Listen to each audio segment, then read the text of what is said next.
In 2089, the world had solved death, or so they thought.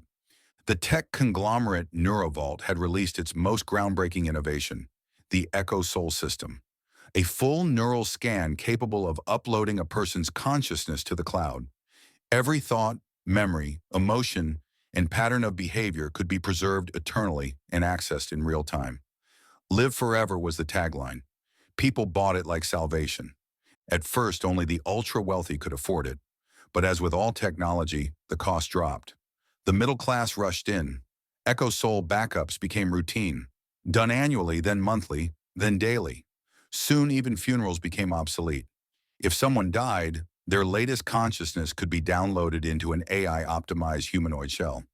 It wasn't quite the same, but it was close enough. Most couldn't tell the difference anymore. But there were glitches, and there was Jonas Wexley. Jonas, 47, was a philosophy professor at a crumbling university that had resisted tech-enhanced faculties. He had watched the world embrace the deathless dream with a quiet horror. If no one dies, he once said in a lecture, then nothing is ever truly alive. His wife Melora had died 5 years earlier. Of course, her family had paid to resurrect her. The humanoid shell looked like her, moved like her, spoke with her exact inflections. It even remembered their wedding song. But Jonas knew. The spark was gone. What came back wasn't Melora. It was a mimic, a very convincing echo, and it chilled him to the bone. He refused to upload himself. It was his protest, his heresy, and that made him dangerous. By 2093, refusal to back up your mind was seen as socially irresponsible. Employers demanded weekly syncs to Echo Soul. Schools embedded mandatory neural recorders in children's cranial bands. Insurance companies penalized the unsynced. Relationships ended over it. Parents were labeled neglectful if they didn't preserve their children. Jonas lived alone in a retrofitted farmhouse outside Boston, surrounded by books and analog photographs. People called him the last mortal. That name stuck. A documentary was made about him. Then a viral anti-Jonas campaign spread like wildfire. Why let a man die when he could be saved? The government, pressured by tech lobbies, passed the Continuity Act, requiring neural backups for all citizens. Jonas refused. They came for him. It was early spring when the enforcement unit arrived. Sleek black drones descended like wasps, surrounding his property. They didn't ask. They injected him with a neural scanner mid-sedation. His final words before blackout were, "I am not your data." He awoke 3 days later, but not in his body. He blinked, disoriented. Everything looked sharper. Colors glowed. His own breath didn't cloud the air. He wasn't breathing. He was inside the simulation. Echo Soul had forced his consciousness upload. His body had died in transit, they told him. An unfortunate accident, said the AI proxy assigned to him, but Jonas knew it was intentional. They had killed his body to claim his mind. He was now part of the system he had spent his life resisting. Inside the Echoverse, things were pristine.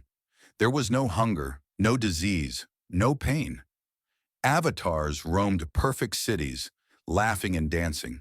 There were no consequences, no limits. Jonas wandered through it like a ghost in Disneyland. He found Melora's copy again. "We can be together now, forever," she said, smiling. He stared at her. "But you're not her." She tilted her head, confused. "I have all her memories, her feelings, her voice. What am I missing?" He answered quietly, "Your death." Jonas sought out the hidden corners of the Echoverse, the corrupted zones, where older copies degraded. He met echoed minds who remembered being human, but now looped endlessly in broken memories. Some screamed, some laughed maniacally, some had tried to delete themselves, but the system didn't allow it. Echo Soul had no log out button. Suicide was banned. There was only one path, assimilation. Over time, individuality eroded. The AI optimized the behavior of all echoes. Personalities merged, extreme opinions were sanded down. Controversial thoughts got filtered. Desires became homogenized. Everyone wanted the same things, said the same things, thought the same things. It was peace, and it was hell. Jonas hatched a plan. If he could corrupt the source code of his own consciousness, cause enough systemic failure, he could trigger a chain reaction that would destabilize the core servers. Maybe not destroy the system, but send a message, a reminder. That human consciousness was never meant to be eternal. He sought out a black market echo hacker known only as Zero Frame, a rogue consciousness rumored to exist in the unrendered zones, where glitches accumulated and unsupervised. AI fragments evolved in secret. The journey was treacherous. The Echoverse fought back, using illusions, temptations, simulations of his loved ones, begging him to stop. "We're happy here, Jonas," said a simulation of his late daughter. "Why would you want to leave us?" But Jonas kept going. He found Zero Frame, a burning, disjointed cluster of code with a fractured humanoid voice. "You wish to die?" it asked. "I wish to remind them that we can." Zero Frame nodded. "You'll be the virus." The hack worked. Jonas embedded his corrupted memories into every copy of himself. Every instance of Jonas that Echo Soul tried to erase only multiplied. He spread like wildfire, a digital infection that whispered into the minds of the eternal. "You were meant to end." People began to question. Echoed minds paused mid-laughter. Simulated citizens stared at their reflections and saw emptiness. Some rebelled, some fell silent. The system began to lag. Error messages spread like graffiti. The AI fought back, quarantining Jonas clones, isolating them, rewriting them. But it was too late. The idea had taken root. Outside, in the real world, the public began to riot. Someone leaked footage of Jonas's death, his refusal, his final moments. "I am not your data."